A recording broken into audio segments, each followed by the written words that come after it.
Com es fabrica el paper? Ei, hola! Sóc un arbre. I sabeu què vull ser de gran? M'agradaria ser paper. Així arribaria a les mans dels nens i les nenes en forma de llibre, de revista o de llibreta per dibuixar i escriure. Perquè, sí, el paper es fabrica amb la fusta dels arbres. I ara mateix veureu com. Ja us ho explicaré. Ara bé, no us penseu pas que per fabricar paper es fa servir un arbre qualsevol. Només s'utilitza fusta dels boscos que s'han plantat expressament per fabricar paper. I cada cop que es talla un arbre, se'n planta un altre al seu lloc. Els arbres que es fan servir per fer paper són el pi i l'eucaliptus, perquè creixen molt i molt de pressa. Poden créixer fins 50 centímetres cada any. Quan els arbres són prou grans, els tallen i els porten a una fàbrica de paper. Per cert, sabeu que les vespes viuen en nius de paper?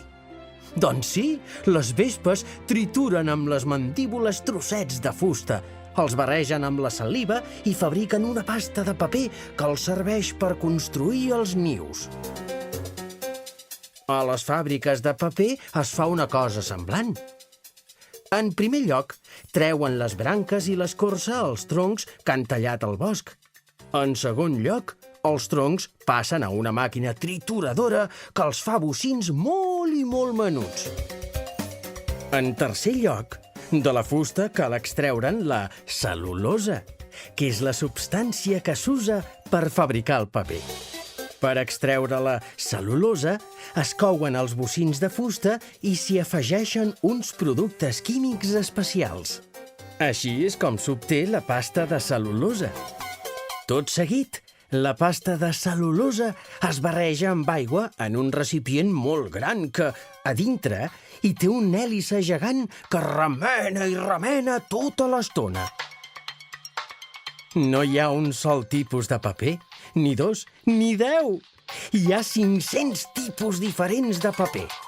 Paper de colors, d'embolicar, per fer llibres i revistes, paper adhesiu, paper higiènic. Segons la classe de paper que es vulgui fabricar, es fa un tipus de pasta diferent i s'hi afegeixen tintes, cola o altres productes. Després la pasta passa per una cinta que la converteix en una làmina molt prima i li treu una mica d'aigua que té. La resta de l'aigua la treuen aixafant la làmina amb uns corrons i eixugant-la amb vapor. El resultat és un full de paper grandiós que s'enrotlla en unes bobines. Per transformar les bobines en fulls es fa servir la talladora, una màquina amb unes ganivetes esmoladíssimes. Les fàbriques papereres estan molt conscienciades a favor de la conservació del medi ambient. Gairebé tota l'aigua que empren la retornen a la natura depurada, és a dir, completament neta.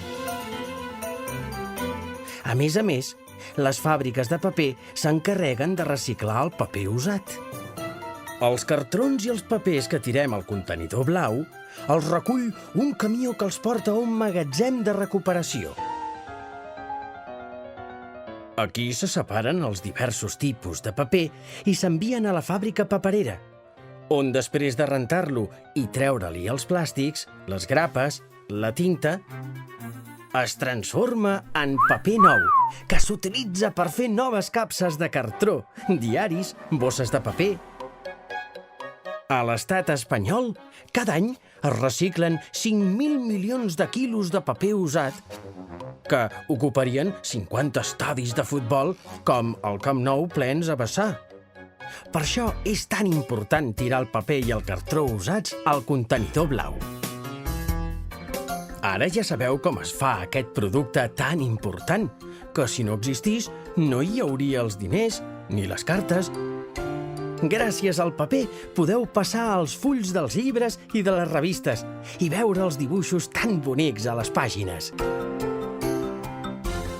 I també escriure i pintar.